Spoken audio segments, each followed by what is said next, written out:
Zerikiş. Abdülkadir Jaloliddin.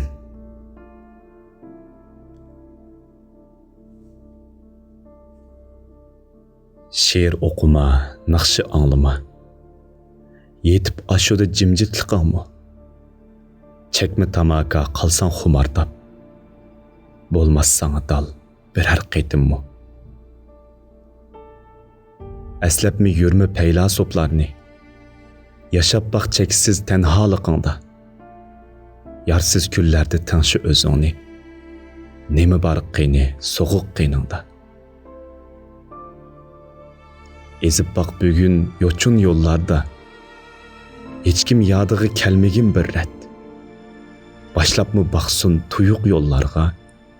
Yıldızdan tanğan, alcıgan zulmet. Bolup rastıllı erzimez insan.